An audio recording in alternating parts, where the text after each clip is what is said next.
울산 시청자 미디어 센터의 제작 지원을 받아 울산 CBS와 울산 청년 네트워크가 공동으로 제작하는 시사 팩토리 100.3 금요판이 돌아왔습니다. 25분여는 라디오 주파수 FM 100.3과 온라인 노컷 뉴스로, 나머지는 팟캐스트 플랫폼 팟빵에서 나울통을 찾아 들으실 수 있습니다.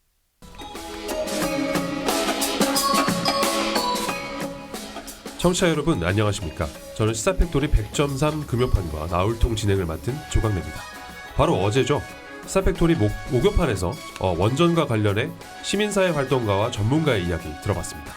공동 진행자 엄빈입니다. 저희 24분 55초가 짧기 때문에 못다한 이야기가 많았는데요. 그래서 오늘 어제와 같은 출연자의 유니스트 인문학부 김유민 교수와 고준희 핵폐기장 건설반대 양남면 대책위의 이재걸 사무국장, 그리고 월성 핵쓰레기장 반대 주민투표 울산운동본부의 이은정 상임 공동대표 다시 모셨습니다. 오늘 주제는 사용 후 핵연료 최종 저장 시설이 필요한 이유입니다. 출연자 세 분의 주장을 들어보면 고준희 핵폐기장 절대 안 된다, 그것이 아닙니다. 최종 저장 시설이 필요하다입니다. 두 번째 파워 인터뷰 준비했습니다. 저는 공동진행자 이동훈 변호사입니다. 공동진행을 맡은 울산 청년네트워크 회장 이승우입니다. 오늘 오프닝 곡으로 노라조의 송곳을 준비했는데요. 저는 이 노래 가사 중 주머니 속 송곳처럼 감출 수는 없다, 내게 진실은 하나다라는 부분이 마음에 와닿습니다. 청취자분들께 이번 주제와 관련해 진실된 이야기 전하겠다는 진행자들의 각오이기도 합니다. 음악 듣고 돌아오겠습니다. 네, 오늘 스튜디오에는 어제 출연하셨던 세 분이 또 자리해 주셨습니다. 이재걸 고준희 핵폐기장 건설반대 양남면 대책위 사무국장님, 이은정 월성 핵쓰레기장 반대 주민투표 울산운동본부 상임공동대표님, 그리고 김효민 유니스트 인문학부 교수님 모두 안녕하세요. 이틀 연속 인사드리네요. 안녕하세요. 네, 안녕하세요. 네, 반갑습니다.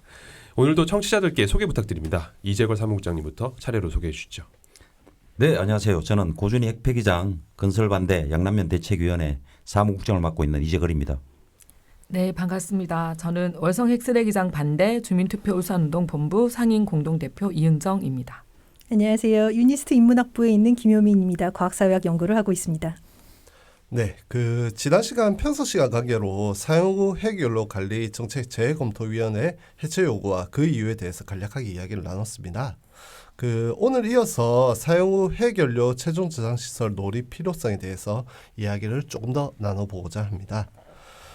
청취자분들께 어제 출연자 세 분이 이야기했던 내용을 좀 전하자면은 사용 후 핵연료 관리 범위를 어디까지 보아야 하는지, 그리고 사용 후 핵연료 관리시설 인근 지역은 어디까지 보아야 또 하는지, 그리고 사용 후 핵연료 재검토위원회는 국민 전체의 대표라는 이상을 추구하기 위해서 현실적으로 누구를 좀 대표를 해야 되는가, 네. 이 부분으로 저희가 정리를 좀 할 수 있을 것 같습니다. 네. 김효민 교수님 및 이재걸 사무국장님, 이은정 상임대표 순서로 자세하게 좀 더 이야기를 해주시죠. 예, 저 얘기하면 되나요? 그러면? 네, 말씀하시죠. 예. 핀란드 사례가 자주 언급된다는 말씀들을 하세요. 제가 근데 이 얘기를 지금 드리는 이유는 핀란드 얘기를 하고 싶어서가 아니고, 네. 이재걸 사무국장님과 이제 북구에서 오신 이은정 대표님께서 우리나라는 비교해서 어떻다, 이 얘기를 좀 자세히 하실 수 있게 한번 판을 까는 것입니다. 예. 핀란드는 왜 자주 언급되냐면요, 여기가 이제 방패장 최종 부지를 확정을 했거든요. 예. 그게 핀란드가 원자력 발전 시작한 거는 근데 우리나라하고 비슷합니다. 고리 1호기 완공되었던 1977년에 핀란드도 같이 발전을 시작했어요.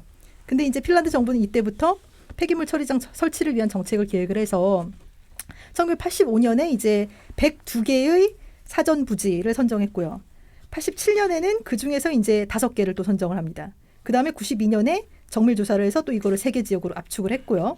그 다음에 96년에는 원자력 발전소 사업자인 두 회사가 공동 출자를 해서 이걸 정부가 시켜서, 그래서 이제 사용 후 핵연료 처리 사업을 맡는 포시바라는 회사가 설립이 됩니다. 이게 네. 이제 우리로 치자면 방패공단인데 이건 비영리 기업인데요. 그렇죠. 이 사업자가 이제 98년에 입지 후보 지역에 대해서 환경 영향 평가를 다 실시하고 지역 주민 의견을 청취를 하기 시작했어요. 이때부터 이제 우리나라에서 사실 핀란드 얘기들을 많이 하시기 시작했어요. 우리도 지역 주민 의견 청취라는 거 해보자.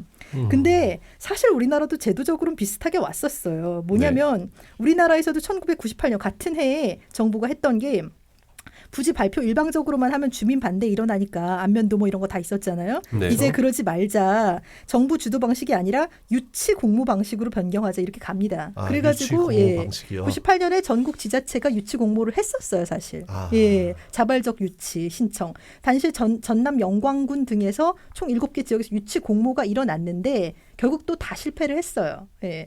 그러면서 2003년에 노무현 정부가 새로 들어서면서 또 이번에도 유치 공모할 거다. 정부 주도 아니다. 보상이 또 늘린다. 기타 등등 해서 정책 발표해가지고 그때 단독으로 유치 신청을 했었던 데가 부안입니다. 부안이요. 예. 전북 부안이죠. 근데 네. 그때 이제 유치 신청을 왜 군수가 하냐, 군민은 뭐냐, 또 아. 군의회는 뭐냐 하면서 갈등이 폭발했던 게 2003년도에 이른바 부안 방패장 사태거든요. 네. 그래서 뭐냐면 제도적으로는 사실 우리나라도 지역 자발적인 유치 신청 받겠다, 정부 탑다운 아니다 이거 계속했지만 이게 형식적이었고 실상 지역 주민의 의사 대표가 안 된다. 그러니까 그럼 핀란드는 어떻게 하길래 좀 광범위하고 진솔하게 정말 의견 청취가 되는 것인가 우리가 이걸 하자라는 얘기가 그동안 우리나라에서 계속 나왔던 배경이거든요. 그러니까 공론화 한다고 해놓고 정부가 내심 찍어놓은 후보지를 밀거나 뭐 아젠다를 밀거나 이런 거를 어떻게 못하게 할 것인가. 예. 그래서 다시 핀란드 얘기 조금만 더 드리자면은 네. 99년에는 포시바사가 이제 지역 주민 의견들 다 청취한 거. 또 이제 지질학적인 안전성 가지고 환경 영향 평가 보고서 자체 발간한 거를 근거로 해서 이제 최종 선정을 합니다. 그게 이제 올킬루오토라는 지역인데요. 네. 일단 사업자가 올킬루오토다라고 선정한 다음에 이 지역 지방 의회가 다수 찬성을 했어요. 그래서 승인을 했어요. 네. 그게 2000년이고요. 그 다음에 그렇게 하니까 이제 지방 의회가 아니라 핀란드 정부가 승인을 해줘요. 그 다음에 또 그 다음 해에는 핀란드 국회가 다시 한 번 더 승인을 해줍니다. 네. 이렇게 차례차례 이제 해가지고 최종적으로 결정이 됐던 거고요. 그래서 그러면은 올킬루토는 얼마 받느냐? 예. 직접적인 재정적 지원이 사실 없어요. 예. 없군요. 없고, 네. 예. 다만 지자체의 수입원의 하나가 고정 자산세인데 그 세율이 방패장 입지 지역이 되면 2.5%가 추가됩니다. 그러면은 연간 이제 한 300만 유로 정도를 더 받게 되는 건데 이게 네. 원화로 연간 한 40억이에요. 그러니까 우리나라 중저준이 3천억에 비해서 예, 적네요. 적어요. 적어요. 예. 근데 이 입지를 선정하는 과정이 이제 좋았던 거죠, 말하자면. 앞으로 사업자 포시바가 또 방패장 건설하고 관리도 하게 될 텐데요.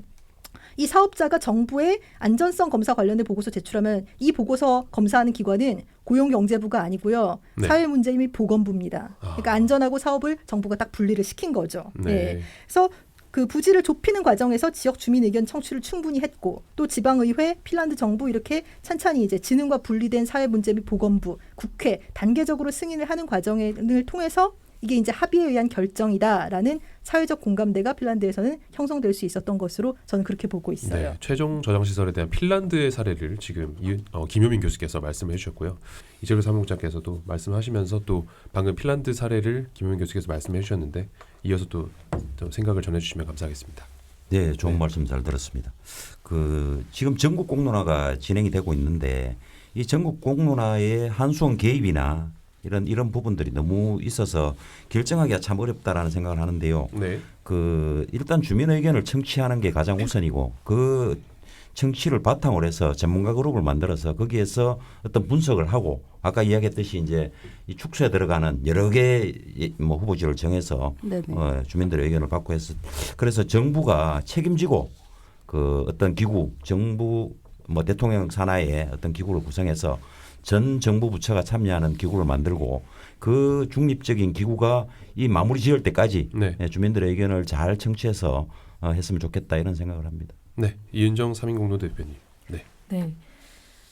지금 재검토위원회에서 산자부에서 이제 하고 있는 전국 공론화, 지역 공론화, 전국 공론화가 500명 뽑아서 하는 거고요. 아까 말씀드린 대로 10만 년 방사능 핵 폐기물에 대한 현 시대뿐만 아니라 우리 미래 세대까지 영향을 줄 수 있는 이런 어마어마한 일을 전 국민에서 500명 뽑고요. 지역 공론화, 맥스터를 더 짓느냐 마느냐 이 어마어마한 일을 네. 아까 120만 명 울산도 네. 들어간다고 했잖아요. 맞습니다. 근데 150명 뽑았고요. 네. 울산은 아예 다 배제되었습니다. 울산이 이런- 배제됐다. 예. 네, 이런 형식이 과연 공론화인가? 네, 잘못됐다는 거죠. 아까 핀란드의 경우에서 보면 정말 끊임없이 소통하고 있지 않습니까? 네, 사용 해결료를 미루거나 피하지도 않습니다. 네, 책임을 그렇죠. 져야죠. 그리고 원전이 싸다고요? 아닙니다. 이 사용 해결료 보관 비용, 처리 비용 어떻게 할 건데요? 전기세 안으로 들어와야죠. 그러면 과연 쌀까요? 거기에 대한 이야기조차도 국민들이 알 수 없습니다. 그래서 너무 이런 부분에 대해서 같이 우리도 함께 하자. 이제는 시민들의 힘으로 같이 목소리를 내고 같이 머리 맞대어서 해야 된다. 예. 네. 세 분의 이야기를 듣고 교수님이 핀란드 사례 들어주신 거를 설명을 듣다 보니 우리나라가 너무 멀게만 느껴집니다. 갈 길이. 다시 사용 핵연료 관리 정책 재검토위원회에 대한 이야기로 돌아와야 할 것 같습니다. 지난번 방송 내용을 되돌아보면 이번 국론화위에 대한 책임을 총리에게로 두고 위원회 결정 사항을 강력하게 수행해야 한다는 것으로 요약되고 있는 것 같습니다.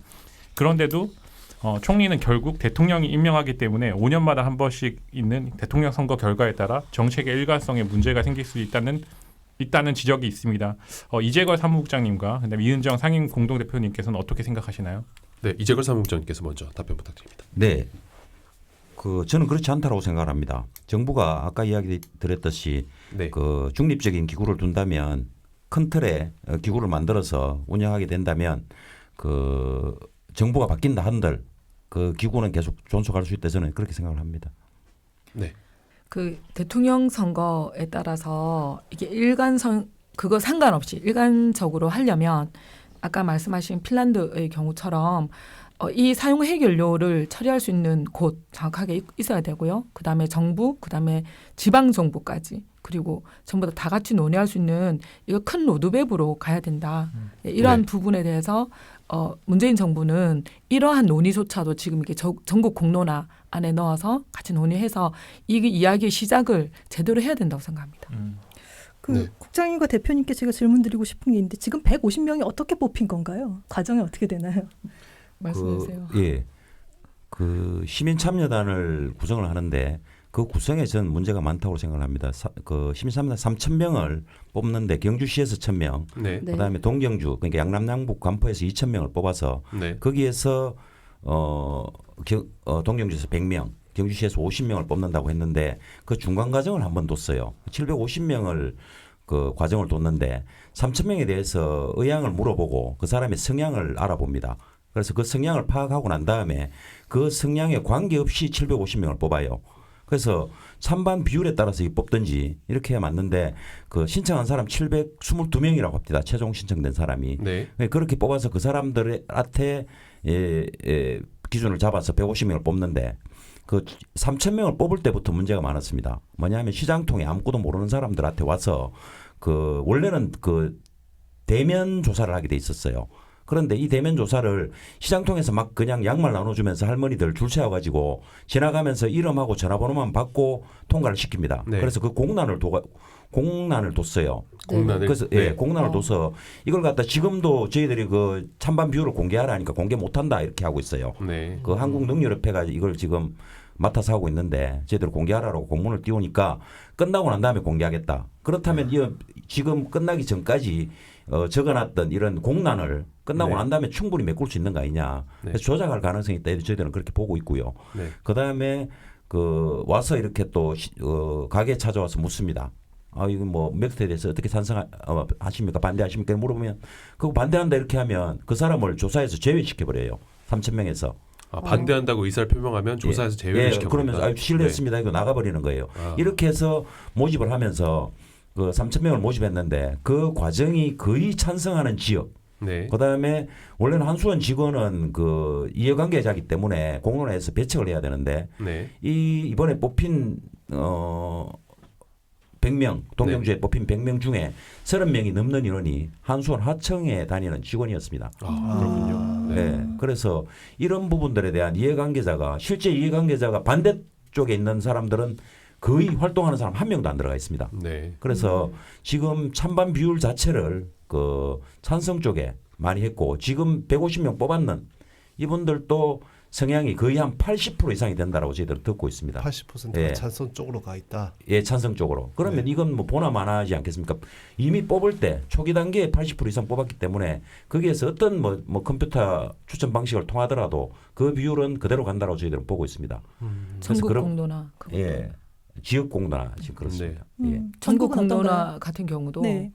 그 울산에 아까 500명 네. 뽑아서 이제 이런 그 사용 핵연료에 대해서 그 기초를 닦는 이야기인데 500명 중에 울산은 9명 들어가 있습니다. 너무 적은 숫자인데요. 네, 네. 이게 이제 인구 비례라 해가지고요. 전기는 그 쓰는 곳에서 지금 서울 경기가 절반이 넘습니다. 네, 그렇죠. 그렇죠. 근데 이분들은 몰라요. 지금 사용 후 해결료가 뭔지. 음. 왜냐하면 원전의 어떤 고통을 이해할 수도 없습니다. 네. 원전 인근 지역에. 네, 그런데 그분들한테 이렇게 뽑아가지고 그러니까 한번 참석하면 얼마를 줍니다. 참석 수당을. 네, 참석 수당 한 40만 원? 하여튼 네. 그렇게 해서 주면 네, 전체 비용이 한 120만 원 정도로 받고 이 일에 참여하게 되는 거죠. 그렇죠. 이런 게 과연 민주적인 의견 수렴 방식인가? 음. 아니라는 거죠. 네. 그래서 이런 일을 재검토위원회에서 지금 공론화라는 이름으로 진행하고 있다는 겁니다. 인근 지역 주민들을 좀 더 많이 뽑아야 된다라는 의견 전달이 재검토위에 되었을 때 위원들의 반응이 어떻던 건가요? 이제 그 안에서도 내부 분분했었다고는 하더라고요. 하지만 결정은 늘 아까 말씀드린 대로 울산 9명이. 네. 네. 교수님, 그러면 정권 부침 없이 일관성 있게 원전 정책을 펼치고 있는 사례가 해외에는 핀란드를 포함해서도 또 있을까요? 예. 그 스웨덴하고 프랑스 같은 경우에 이제 상설 기구를 통해 가지고 공론화라고 하는 것을 이제 정권하고는 관계없이 최대한 이제 기관적인 독립성을 보장을 해 가지고 하려고 하고 있다라고는 합니다. 네. 근데 제가 좀 더 이제 궁금하고 알고 싶고 청취자 여러분들께서도 그러실 것이라고 생각하는 것은 네. 우리나라도 지금 제도는 다 공론화 한다고 하고 있는 거거든요. 예. 그 뭐 정권이 압력을 넣겠다라고 제도에 쓴 게 아니란 말이죠. 예. 근데 이제 실제로 지역 공론화를 경험해 보시고 네. 전국 단위 공론화를 해 보시면은 이게 이제 어떤 식으로 돌아가기 때문에 그래서 맥스터 얘기만 할 게 아니라 우리가 정말로 장기적으로 전국 단위 공론화부터 차근차근 하자라는 얘기를 하기가 어떻게 어려워진 것인가. 그게 좀 궁금합니다. 네. 답변을 좀 해주시죠. 답변을 간단하게 해주시면 될 네네네. 것 같습니다. 네, 지금 저희들이 알기로는 재검토위원회에서 전국 공론화를 먼저 하고 네. 지역 공론화를 하는 걸로 얘기가 됐고 준비단에서도 그렇게 얘기됐던 걸로 알고 있습니다. 그런데 어느 순간에 이것이 같이 가는 걸로 결정이 됐다가 지금은 오히려 지역 공론화가 먼저 끝납니다. 예정대로라면 7월 28일 날 그 지역 공론화가 끝나는 걸로 맥스터 건설 문제가 끝이 나고 네. 그 이후에 전국 공론화가 8월 초에 2차 토론회가 있는 걸로 알고 있습니다. 네. 그렇게 되면 결국은 그 맥스트 있는 핵발전소 내에 모든 그 폐기물을 저장하고 난 다음에 전국 공론화를 논의한다면 결국은 거기에서 중간 저장 시설이나 영구 저장 시설을 짓지 말자라고 결정할 가능성이 매우 높고 네. 그럴 경우에 경주 지금 몰성 원전 안에 이 핵 폐기장이 될 가능성이 매우 높다 이렇게 생각을 하고 있습니다. 네. 그 이은정 상임대표와 그 이재걸 사무국장님께서 앞으로 한국사의 원자력 정책은 어떻게 가야 된다라고 생각을 하시나요? 네, 이재걸 사무장님께서 먼저. 네.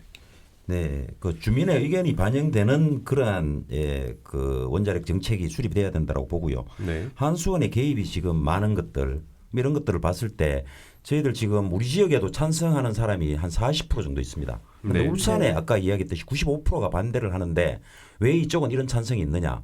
저희들은 지도자들의 문제가 있다고 봅니다. 네. 뭐 신안 풍력 발전소도 이야기 들어보면 지도자들이 거의 그 발전소에 먹혔다. 이런 지도자라고 얘기를 하시면 기초단체장을 말씀하시는 건가요? 아닙니다. 우리 아니면 그 이장들 이장들. 포함해서 그다음에 그 각 그 단체에 있는 분들 네. 이런 분들이 실제 한수원 직원보다 더 강력하게 일을 하고 있는 건 어떤 다른 어떤 보이지 않는 뭔가가 있지 않느냐 저희들은 이렇게 생각을 하고요. 네. 하여튼 그분들이나 그다음에 지역 상가 부분 이렇게 압박해서 한수원이 하게 되면 이 지역 공론화가 제대로 되겠느냐 저는 그런 생각을 합니다. 네. 이은정 대표님께서 말씀해 주시죠. 네. 그 원자력 정책에서 제일 중요한 거는 이게 국가 산업이란 이유로 계속 모든 걸 비밀스럽게 해왔다는 거예요. 네. 다 이렇게 정보 공개 청구를 하면 국가 산업이라고 안 받아줍니다. 그것이 문제가 있다고 생각하고요. 원자력 정책에서 제일 먼저는 투명하게 이것을 운영해야 된다. 네. 투명하게 운영하고 그리고 그 국민들한테 지금 원자력 발전소 돌리면 사용 후 해결료라는 어마한 핵쓰레기가 나온다. 네. 이걸 어떻게 처리할 방법이 아직 인간에게 없다. 그럼 이걸 어떻게 할 건가? 다 알려주고요. 네. 그다음 전기세도 이거 안에 들어가야 한다. 그러니까 투명하고 대표성 있고 공정하게 진행하는 이 가장 기본적인 원칙을 꽉 잡고 진행해야 하는 거 아닌가. 어차피 계속 전기는 써야 되고 원자력을 계속 한다면 거기에 대한 논의도 충분히 돼야 된다. 네, 예. 네. 알겠습니다. 마지막으로 청취자분들께 한마디 해주시죠. 먼저 김 교수님부터 차례로 말씀 네, 부탁드립니다. 시간 관계상 한 30초씩만 시간을 드리겠습니다. 예, 공론화의 아젠다는 무한정 넓을 수도 없지만 그러나 너무 좁을 수도 없고요. 모든 분들이 생각하시듯이 책임성과 투명성을 기반으로 한 재검토위원회가 이어지기를 기대합니다. 네, 사무국장님. 예, 핵발전소는 결코 산 비용이 아니다. 후손들한테 빌려 쓰는 환경인데 진짜 이런 문제로 후손한테 짐을 주는 일은 없어야 된다고 생각을 하고요. 그 핵발전소 사용 안 하는 부분에 대해서 주민들이 관심을 갖고 앞으로도 이런 핵발전소가 더 이상 유지되지 않도록 그렇게 좀 관심을 가져달라는 말씀드립니다. 네, 울산 북구 주민들이 자기 돈 들여서 자기 시간 내서 주민투표 5만 명의 날개짓을 했습니다. 사용 해결료 이건 우리 지금 당장의 일입니다. 함께 고민하고 함께 나갔으면 좋겠습니다. 네. 세 분 오늘도 출연해 주셔서 대단히 감사합니다. 감사합니다. 감사합니다. 감사합니다. 감사합니다. 네, 네. 수고하셨습니다. 네, 어제와 오늘 양일에 걸쳐서 원전에 대한 시민사회와 전문가의 이야기 들어봤습니다. 청취자 여러분께서는 어떻게 들으셨나요? 시사팩토리 100.3 금요판과 나올통은 여기까지입니다. 지금까지 기술의 이창수 엔지니어, 음악의 길기판, 진행의 조강래, 엄효빈, 이동훈, 이승우, 조연출의 엄유미, 연출의 김성강 프로듀서였습니다. 다음 주 이 시간에 다시 찾아뵙겠습니다. 안녕. 안녕.